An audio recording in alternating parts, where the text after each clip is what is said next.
It's your lovely Abbie Dagrin, and welcome back to my channel, lovelies. Today I'll be continuing a series on my channel that deals with natal chart analysis. And today I'll be doing one on Tom Brady. I'll be speaking on his personality traits, his characteristic traits.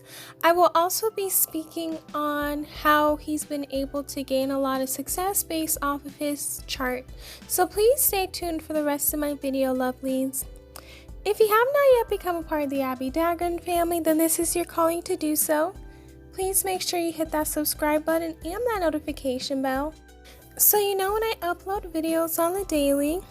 Please also make sure that you hit that like button because I know you guys will love these videos. And last but not least, please make sure you share this video with everyone you know, whether it's your friends, your family members, your enemies, or anyone who would really like this content.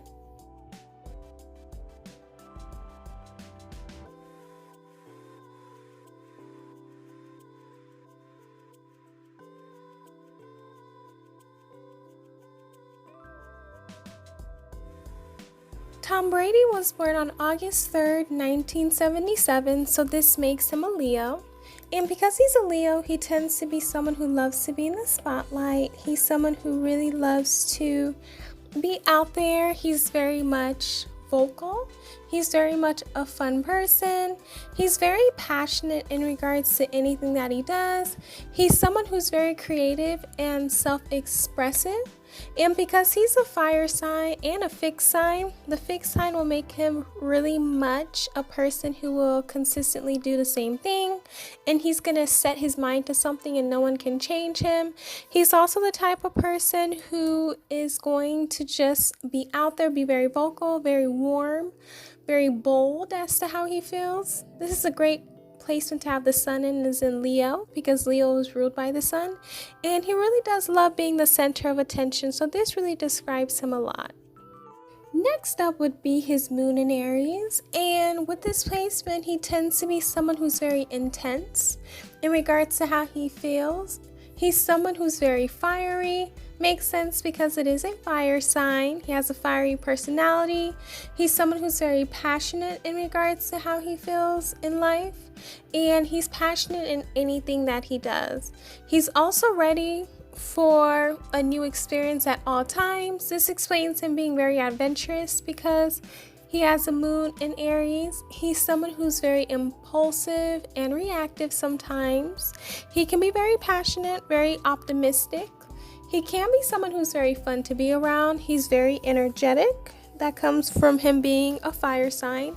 He can be short-tempered, and he's someone who needs action. He cannot be restless, and he's someone who moves on quickly. So being active is something that he really needs in his life. So that explains a lot of his actions. Up next would be his Mercury in Virgo. This is actually a great placement to have because Mercury is ruled by Virgo. So he's someone who loves to learn about different things. He loves to fill his mind with a lot of interesting things that are necessary. He's someone who's great at communicating the way he feels and communicating what he wants to be done and communicating how he just likes things. He's someone who loves to make decisions in the most practical and rational manner.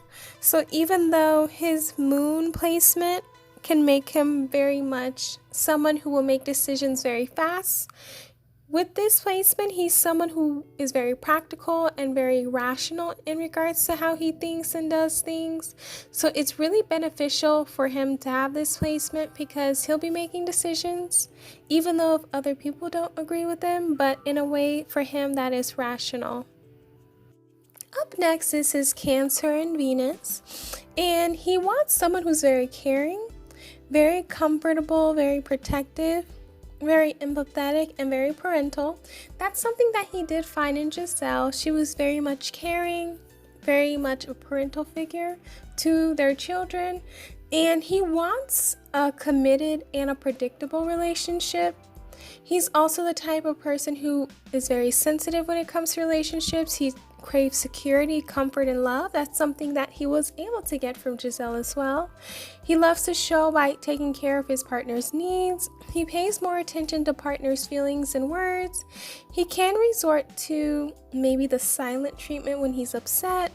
And he's someone who will find it hard to forgive something that's happened in a relationship, but he is very creative and big-hearted. He's very intuitive, patient, loving, and he likes sentimental gestures. Up next would be his Mars in Gemini. And because of this placement, this will make a lot of sense as to why he was able to make the decision of retiring and he did not retire. Having a Mars in Gemini, they do tend to have passions differently. So they may be passionate about one thing one moment, but the next moment they don't feel any passion for it. So maybe while he was in the relationship, he did want to get the retirement like his wife told him to, because she's worked so hard to make sure that he was able to live the life he wanted. But because of this placement, he finally figured out he didn't want to do it, so he went back to doing it. Makes sense because this placement, they have a lot of versatility, so they're versatile. One minute they feel a way, another minute they feel a certain way.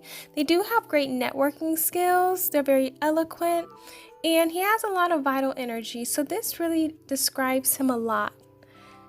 Up next would be his Jupiter in Gemini. And with this placement, he tends to be someone who attracts fortune through the development of knowledge. So when he's been able to develop knowledge in regards to different things, he's able to get a lot of good fortune. I would use an example of his wife, Giselle. Before he was married, I think he did win like at least one championship or Super Bowl ship. But after she helped him, she would do things for him that would help him get good fortune. That's how he was able to get a lot of good fortune, because he opened up his knowledge and development through that knowledge. He's someone who also has optimism and cheerfulness, so these are the things that bring him a lot of luck as well. And with these traits and with these possibilities, he's been able to gain luck through these things, and that's something that has really benefited him. Now, up next would be his Saturn in Leo, and he tends to be someone who's very good-natured, and he's someone who has a very great sense of humor, and he's also the type of person who would think twice before taking any chances. So with the good-natured thing, a lot of people have said that he is very much a good person. He has a great sense of humor, and he's someone who's very likable and has a very wonderful presence. This is something that really does attribute to him. However, one of the obstacles he will endure in life is disappointments in love, and emotional obstacles are common. I think this is something that we can see now in regards to his divorce with his wife. That was a disappointment in love, and emotional obstacles is something that he probably has issues with being emotional. So that's something that he will need to work to accomplish, and he will need to work to become the best at. Up next would be his Uranus in Scorpio. He tends to be someone who likes to rebel, and he's always going against the grain to come up with new and insightful ideas. He's someone who loves to demand the content of life. He loves to demand to confront life in its deepest and most meaningful level. So he's not afraid of life, and he loves to approach life head on. He can be someone who loves to look at the deepest and most meaningful levels of life.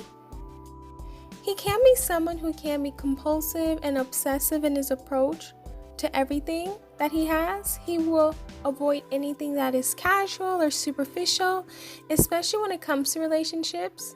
He will seek out and explore new methods of healing, as well as different ways to deal with deep-seated problems. So this is something that he has done. Next up would be his Neptune in Sagittarius. And he's the type of person with this placement to thrive on a variety of exciting, uplifting experience and learning new things. This is the type of person who will make sure that he is always excited and he's always having things that will ignite his excitement at all times. He loves uplifting experiences as well, so anything that's uplifting to him and helpful towards him, that's something that he really wants to be around and wants to deal with. And he loves to learn new things as well, and that's something that is beneficial to him because learning new things will make you grow and make you a better person. And this really does describe Sagittarius energy regardless of any placement they are put in, because they tend to always want to learn new things, and they tend to always want to do things that are different and learn new things. So this really does describe him. Next up would be his Pluto in Libra. And because he was born between 1972 and 1984, he is qualified to be Generation Y. The things that they like with this placement is harmony, symmetry, agreement, and pleasantness. They love finding a common ground and cooperation. This is something that comes with this placement a lot. They love to talk about global politics. They want transform relationships. And the thing that does get to them is that they don't really want peace to end, but sometimes peace does not stay forever, even though it could, but sometimes it doesn't. And they're also types of people who are great at looking at the hidden problems behind world society and what's going on, so they know exactly what's going on. They're also the type of people who have different views on marriage and interpersonal relationships, and that's something that is challenged by previous generations. Up next would be his North Node in Libra. And with having this North Node, he will need to develop these attributes in order for him to uncover hidden gifts and talents. So cooperation is something that he will need to look into, diplomacy, and tact, increasing awareness of others' needs, selflessness, giving support without expecting anything in return, creating win-win situations, sharing with others, seeing things through another person's point of view or another person's eyes, communicating self-identity, listening to those around him is something he will need to learn as well, putting his energy into building relationships that last, identifying with the diplomat within, create beauty and harmony in his environment, learning to connect and share with others, begin to compromise for his own happiness and fulfillment, and don't be independent and be able to connect with other people. Up next would be his Chiron in Taurus. And with this placement, he tends to have the wound of security. So whether that is material security, emotional security, mental or spiritual security is something that really talks to him, because probably at a young age he had some sort of neglect in these areas, so he tries to fulfill them now that he's older. So whether it's with buying a lot of things or having an emotional support person, being very spiritual or being very mental, that's something that really helps him a lot to heal that wound. But what he needs to do is just not deprive him of anything that he would probably deprive himself of before. And what he would also need to do is make sure that he values himself and treat himself the way that he would want others to treat him as well. Next up would be his ascendant/rising in Libra. And because of this placement, he tends to be very knowledgeable, very intelligent, very well-mannered, and very restless sometimes. He's someone who's very gentle. He's someone who's very pleasant and charismatic. He loves to preserve the peace to avoid conflict. He dislikes being alone. He loves fashion and is self-aware of his looks. He can be very persuasive and makes a good mediator. He has a tendency to pass blame to keep up a nice image. He appears friendly but can be also detached. He's very romantic and gracious. He typically makes a lot of friends, and he's someone who's usually polite.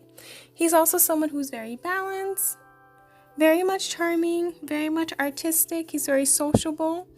He's very much a person who likes to people please, and he can sugarcoat a lot of things in his life. Last but not least would be his midheaven in Cancer. And with this placement, he's someone who tends to have a very great image in the public view. He's someone, he has a present yet private persona, he's someone who's very mystical, very magical, and someone who is just someone who people want to be. He has a lot of wisdom of many lifetimes, and I think this is something that comes with him being very successful, because a lot of people do look up to him and think like he has like a great persona. He's someone who has a struggle of belonging in a family, sometimes inside of a family or outside of a family. So that's something that he does have a lot of work that needs to be done, and something that he needs to work on in regards to his image. That's all I have for you lovelies today in regards to Tom Brady's natal chart. Please let me know down below, did you learn more about him? Did you get a better understanding as to who he is as a person and how his life has been able to advance? Also, please let me know down below who else you guys would want me to do a natal chart analysis on. Please make sure you hit that subscribe button and that notification bell. Please hit that like button and share this video with everyone you know. Last but not least, please make sure you're following me on all of my social media accounts, from Pinterest down to TikTok, and please make sure you're supporting my PayPal and as well as my Etsy store. I love you all dearly. Please stay safe and healthy, and I will see you guys in my next video. Bye lovelies.